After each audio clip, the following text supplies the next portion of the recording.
So now I'm going to talk about the all-important issue of arm health. And I mean, arm health is super important. It's why we're here. It's why we throw. And if our arm isn't healthy, then, well, there's something major needs to be addressed. So let's get cracking. First up, throwing is important, right? Hopefully we all agree with that, but why is it important? Well, number one, baseball is a throwing sport. We need to be in a position where we can handle the workload and we're ready to get after it. If we haven't done the right amount of throwing, it's sort of like showing up to a marathon without having done any training and hoping it's going to be okay. But because throwing is such an explosive movement, it would be more like showing up to that marathon, having not done any training, and then deciding to sprint the marathon. So we really just need to make sure that we get more throwing in. A general word on arm injuries in the UK, I really am not convinced yet that we're at a point where many people are suffering from overuse injuries because we just don't throw enough.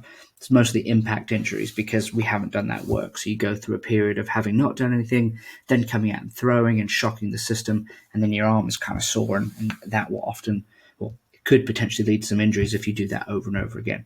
So we want to make sure that we're building up volume so that our body can handle and tolerate the workload required.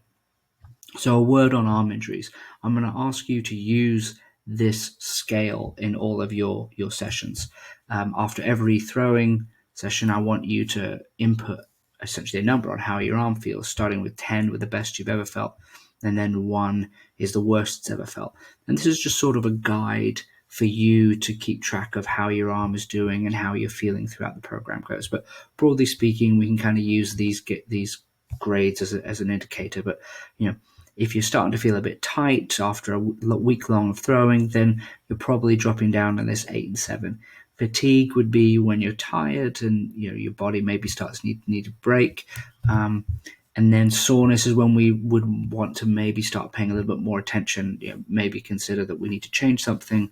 And then certainly pain, if you have acute, sharp pain in your shoulder or in your elbow or a specific spot when you either throw, especially, that is an indication that maybe there's an injury or something that we need to get some medical help. So this isn't the be all and end all, but it's a good indication for you to track and for me to monitor as we report it, how your arm is doing. So in terms of your arm health, I want you to think of it like a glass of water, and volume and frequency are key. Right now, if you haven't done any throwing, you're dealing with an empty glass of water, and our goal is to not just fill that glass, but then keep it full. And every time you take a day off, we're going to be about a day and a half back from where we were following the work. So that's why that regular throwing is so important. And quite frankly, doing a little bit of throwing every day is way more important than just maxing out the weekend. So this program is going to be built around encouraging that frequency.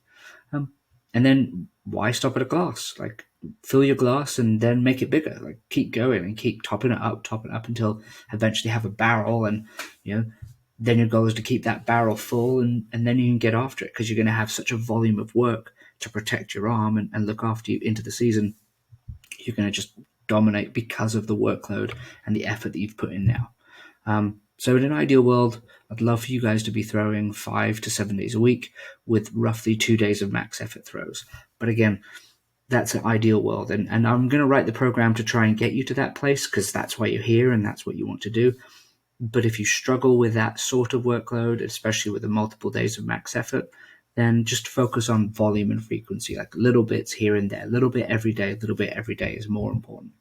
And then finally, at the end of each TrainHeroic session, make sure that you're reporting your score. So you're going to drop in your intensity, so how hard the workout was at the top, modify the minutes if you logged out and had to log back in, and then this is where you're going to put your arm score. This is where you're going to let me know how you do it. With arm scores, up to you if you want to share it with the team as well. Maybe you just want to keep it between me and the coach, especially if you're handling an injury, but I'll leave that to you. And then obviously hit the finish session at the end. So there we go. That's arm health and how we're going to keep our score.